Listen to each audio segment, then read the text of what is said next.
Mengapa kaum Quraisy menolak Islam? Nabi Muhammad SAW diangkat menjadi utusan Allah saat usianya 40 tahun. Mulai saat itu, beliau senantiasa mengenalkan Islam ke seluruh lapisan masyarakat. Dari dakwah sembunyi-sembunyi hingga dakwah secara terang-terangan. Tapi siapa sangka kalau dakwah yang begitu baik dan sempurna masih memiliki penentang.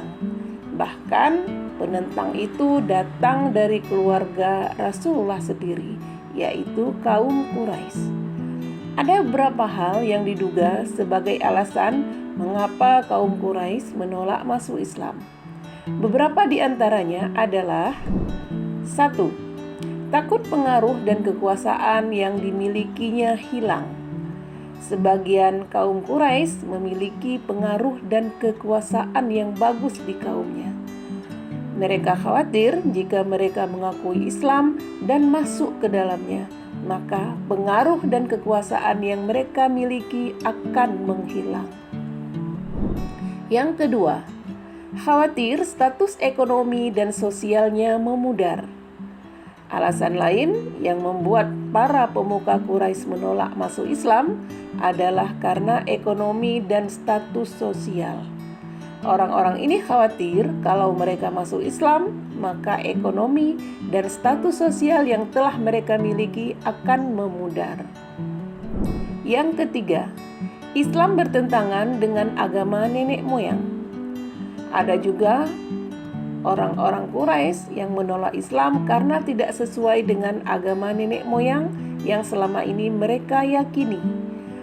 Mereka merasa yakin bahwa agama nenek moyang yang selama ini mereka ikuti sudah menjadi ajaran yang terbaik. Mereka percaya bahwa menyembah berhala adalah ajaran terbaik yang diwariskan oleh nenek moyang mereka. Yang keempat, perasaan iri, dengki, dan angkuh. Perasaan iri, dengki, dan angkuh juga menjadi salah satu alasan kaum Quraisy menolak Islam. Mereka percaya bahwa mereka lebih baik dan lebih layak menjadi rasul.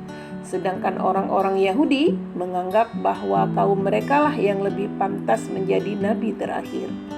Karena itu, mereka menolak Islam karena nabi yang terakhir diutus Allah ternyata tidak berasal dari salah satu dari golongan mereka.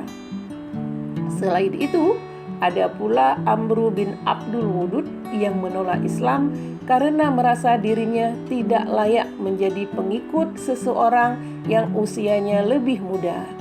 Saat Islam datang, Amru bin Abdul Wudud sudah berusia 100 tahun.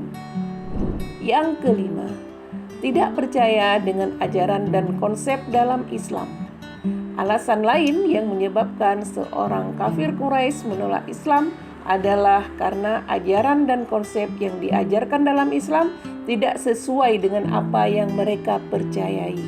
Misalnya, Ubay bin Khalaf dan As bin Nuwail yang menganggap bahwa hari kebangkitan tidak ada dan tidak logis. Itulah beberapa alasan yang menjadikan kaum Quraisy menolak dakwah dan menolak untuk mengikuti ajaran Islam.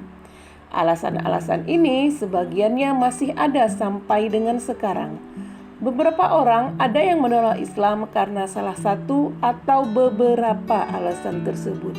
Penolakan tersebut membuat orang-orang ini terhalang dari menerima hidayah dan rahmat Allah Subhanahu wa Ta'ala. Wallahu a'lam bishawab. Semoga bermanfaat.